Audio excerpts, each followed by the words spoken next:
Hello বন্ধুরা, আমি সুজিত। আপনারা দেখছেন Sujit computer technical help channel. বন্ধুরা, আজ থেকে আবাসের আধার ভিত্তিক তথ্য যাচাই শুরু হচ্ছে। হ্যাঁ বন্ধুরা, মোটামুটি আধার কার্ডের উপরে কিন্তু জোর দিচ্ছে আবাস যোজনা প্রকল্পের জন্য। আধার কার্ডের কী কী কাজ আপনাদেরকে করতে হবে বা আধার কার্ডের কীরকম কাজগুলো আপডেট করতে চলেছে সরকারের তরফ থেকে, তা নিয়ে কিন্তু বিস্তারিত আজ আমি আপনাদের সঙ্গে আলোচনা করব।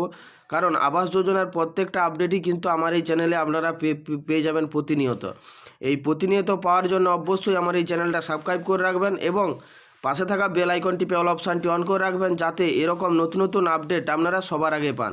এবার আসবো মূল বিষয়ে। দেখুন, জেলা প্রশাসনের এক কর্তা জানান, প্রকৃত উপভোক্তাদের যাতে আবাসের টাকা পান সে কারণে আধার ভিত্তিক তথ্য যাচাই করা হবে।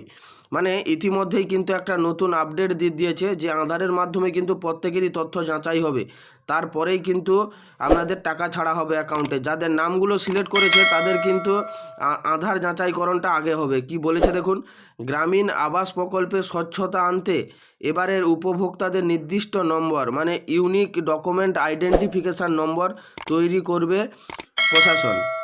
সেজন্য আধার ভিত্তিক তথ্য যাচাই করা হবে। প্রশাসনের পক্ষ থেকে উপভোক্তাদের মোবাইল নম্বর ওটিপি পাঠানো হবে। তো পরে আধার কার্ডের যে মোবাইল নম্বর যুক্ত রয়েছে তাতে সেই ওটিপি দিয়ে উপভোক্তাদের তথ্য যাচাই করা হবে। যাদের আধার যুক্ত মোবাইল নাম্বার নেই তাদের বায়োমেট্রিক মাধ্যমে আধার যাচাই করা হবে। দেখুন বন্ধুরা, মোটামুটি সরকারের তরফ থেকে এটা একটা বড় পদক্ষেপ নিয়েছে যে ওটিপির মাধ্যমে যদি আধারের সাথে মোবাইল নাম্বার লিঙ্ক থাকে তাহলে তাদের কিন্তু ওটিপির মাধ্যমে করা হবে, এবং যাদের আধার কার্ডের সাথে মোবাইল নাম্বার লিঙ্ক নেই তাদের কিন্তু বায়োমেট্রিকের মাধ্যমে করা হবে। সেটা কোথায় করা হবে সেটাও কিন্তু এখানে বলে দিয়েছে, নাহলে এটার জন্যে কিন্তু অনেকেই প্রতারণার শিকার হতে পারে। তাই সরকারের তরফ থেকে কিন্তু তা বড় পদক্ষেপ নিয়েছে। কি বলেছে, আজ সোমবার থেকে জেলায় এই কাজ শুরু হবে। আগামী 2-3 দিনের মধ্যে জেলায় সর্বত্র এভাবে আধার কার্ডের মধ্যে উপভোক্তাদের তথ্য যাচাইয়ের কাজ হবে। ব্লক ভিত্তিক শিবির করে উপভোক্তাদের ডেকে আধার ভিত্তিক তথ্য যাচাই করা হবে। মানে বুঝতেই পারছেন, ব্লক ভিত্তিক কিন্তু শিবির করা হবে প্রত্যেকটা এলাকাতেই বা ব্লকেই হয়তো এর শিবিরটা হবে। জেলা প্রশাসনের এক কর্তা জানান, প্রকৃত উপভোক্তারা যাতে আবাসের টাকা পান সে কারণে আধার ভিত্তিক তথ্য যাচাই করা হবে। সূত্রের খবর, ট্যাবের অনেক প্রকৃত উপভোক্তাদের অ্যাকাউন্টে টাকা নিয়ে গিয়ে অন্য অ্যাকাউন্টে চলে গিয়েছে। সম্প্রতি ট্যাবের টাকা পাঠানো নিয়ে রাজ্য জুড়ে এমন চিত্র সামনে এসেছে। ট্যাবের মতো যাতে পরিস্থিতি তৈরি না হয় এবং প্রকৃত প্রাপক যাতে আবাসের টাকা পান সেজন্য এমন আধার ভিত্তিক তথ্য যাচাই করা হবে।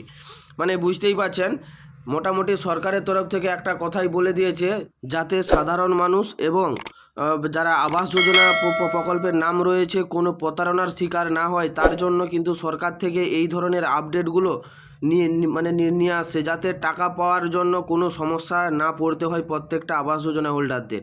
তারপরে কি বলেছে, প্রশাসন সূত্রে জানা গিয়েছে, ওটিপি পাঠানো বা যাচাইকরণ করলে একটি নির্দিষ্ট নম্বর যেমন তৈরি হবে তেমনি উপভোক্তাদের একটি ঘোষণাপত্র আসবে। সেই ঘোষণাপত্রে লেখা রয়েছে উপভোক্তাদের মাসিক আয় 15,000 টাকার বেশি নয়। একটি পাকা বাড়ির জন্য বিডিওর কাছে আবেদন করেছেন। যোগ্য উপভোক্তারা হলে সরকারের কাছ থেকে পাওয়া টাকা বাড়ি তৈরির কাজে লাগাবেন এবং ভুল তথ্য দিলে সরকারের টাকা ফিরিয়ে দিতে হবে। দেখুন, মোটামুটি এখানে কিন্তু যে লাস্ট ধাপে পৌঁছে গেছেন, এই কাজটা কমপ্লিট হয়ে গেলেই কিন্তু আপনাদের অ্যাকাউন্টে টাকা ঢোকা শুরু হয়ে যাবে। এটা কিন্তু স্পষ্টত জানিয়ে দিয়েছে কী কী কাজ, এই আধার ভেরিফিকেশান কাজ, টাকাটা যাতে কোনো সমস্যা না হয়। তাছাড়া আরেকটা উল্লেখ করে দিয়েছে যে আপনাদের কারো মাসিক 15,000 টাকার বেশি যদি কোনো স্যালারি পান তাতে কিন্তু আপনার সমস্যা হবে, এটা কিন্তু এখানে উল্লেখ করে দিয়েছে। আর এখানে কিন্তু বলেই দিয়েছে, যদি এই সব নিয়মগুলো ভুল দিয়ে থাকেন তাহলে কিন্তু আপনাদের পরে কিন্তু এখানে বলেই দিয়েছে সরকারকে টাকা ফিরিয়ে দিতে হবে। এরকম একটা চুক্তিপত্রে কিন্তু আপনাদেরকে সই করতে হবে। তারপরে কি বলেছে, আবাসন অনুদানের জন্য ঘুষ চাওয়া এবং দেওয়া অপরাধ, এমন ঘটনা ঘটলে স্থানীয় থানায় জানাবেন বলে উপভোক্তাদের স্বঘোষণা দেবে। তারপরে বলেছে, মুর্শিদাবাদের অতিরিক্ত জেলা শাসক মোহাম্মদ মানসুর রহমান বলেন, এবারের আবাসের উপভোক্তাদের আধার ভিত্তিক যাচাইকরণ হবে। এজন্য উপভোক্তাদের বিভিন্ন শিবিরে ডেকে তাদের মোবাইল নম্বরে ওটিপি পাঠিয়ে তা আধারযুক্ত মোবাইল নাম্বারে যাচাই করা হবে। যাদের আধারযুক্ত মোবাইল নাম্বার নেই তাদের বায়োমেট্রিকের মাধ্যমে আধার ভিত্তিক যাচাইকরণ করা হবে।